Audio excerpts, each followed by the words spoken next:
How many of you remember a recent press conference in which Jerome Powell said that President Trump cannot fire him even if he wants to, because Jerome Powell has at least a couple of years left in his current term? Well, things may change. Why I'm saying this is going to be evident to you when you watch this slide deck. But before that, a small request to all of you to please like this video, and if you have not already subscribed to our channel, kindly do so. So this new judgment that just came out might actually enable Trump to fire any government official he wants. And you know who enabled it for him? Joe Biden, the outgoing president. Surprise, surprise. So I don't think the Democrats can say much if Trump just follows what Biden did when he was the president. So what is it all about? I'm going to reveal to you in just one moment. Here we go. Can Trump fire everyone?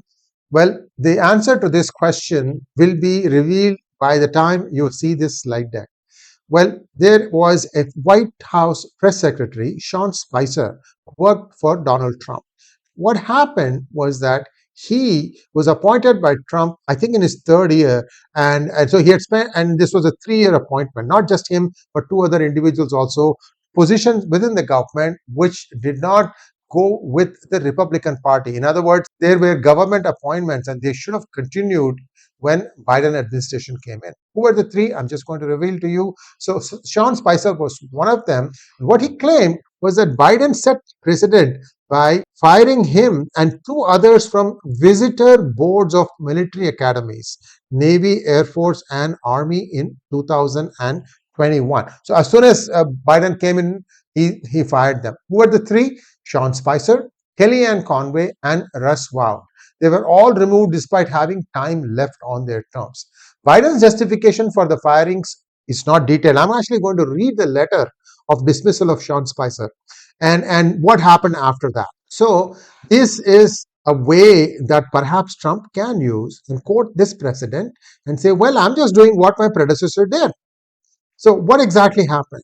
So this is, of course, a controversial precedent, and I'm sure people will outrage on this and jump up and down that, oh, if we do it, it is chamatkar, and if they do it, it is balatkar. You remember the usual spiel that Democrats put out. They have become very good at playing victim. Sean Spicer was removed.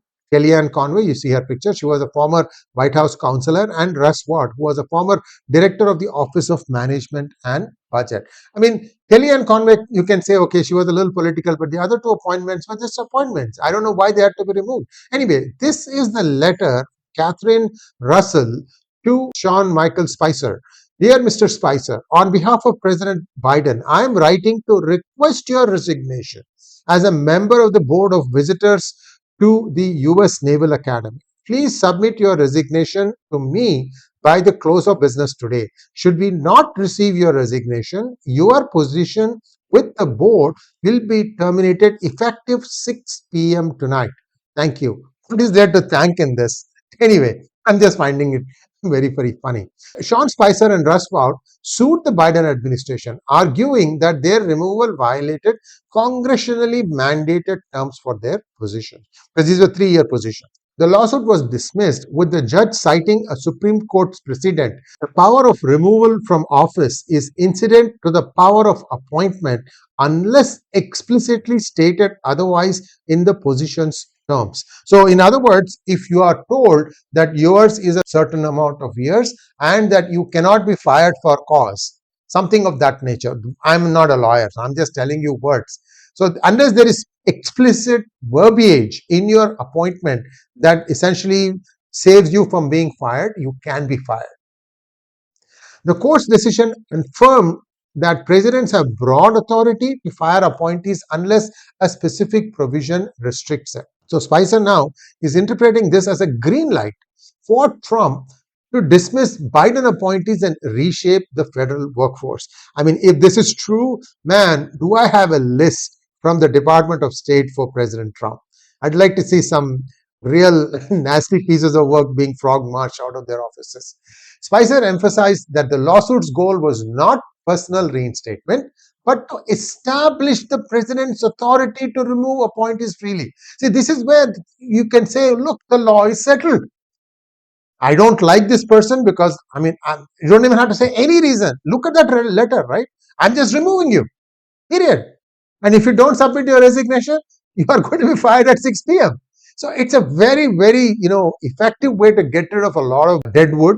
And let's see how this plays out. I mean, this must strike fear in the hearts of many employees who just got on the bandwagon. Because remember, viewers, the last 2-3 years, Biden administration has been hiring so many people for the government. They just don't care about the fact that the government had become bloated. They just kept hiring and hiring and hiring and hiring without any kind of reason or rhyme.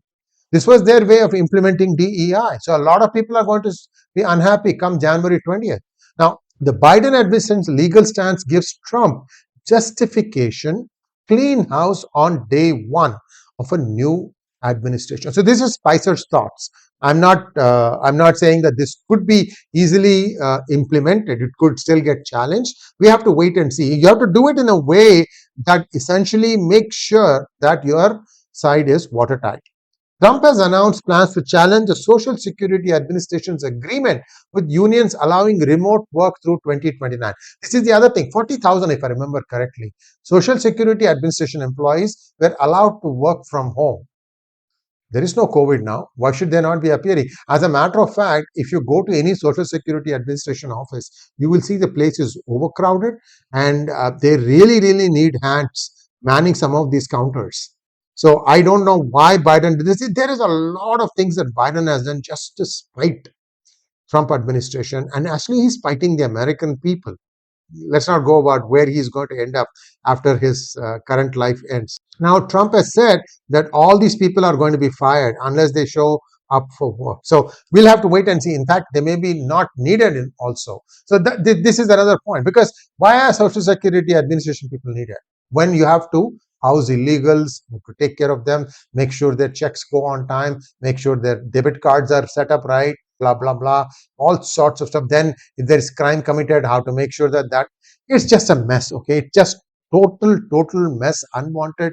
So there has to be a way in which the people can be rounded up and sent packing. That's all I can say. In fact, I'm also hearing that Mexico has started building a lot of shelters on the Mexican side. So this is something that's very new. So there is some sort of a realization that this needs to happen. Although Mexico bravely says that it's only for those illegal Mexicans that try to cross into United States. Anyway, we'll wait and see how that plays out. Also on the Texas side, a lot of new shelters are being built where they are going to start putting many illegals in. So a lot of things are going to happen starting January 20th.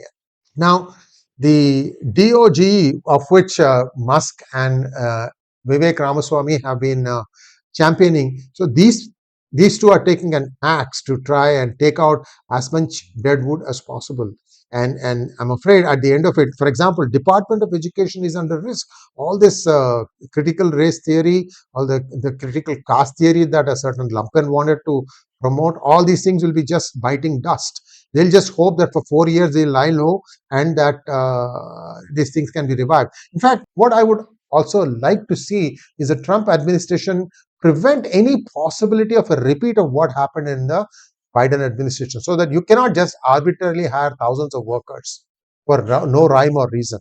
Also close the loopholes that allowed these people to taxpayer money in the hands of NGOs. And that's a very, very bad thing. Anyway, so a lot of things are going to happen. Now, what is going to happen to the future of many of these federal employees, only God knows.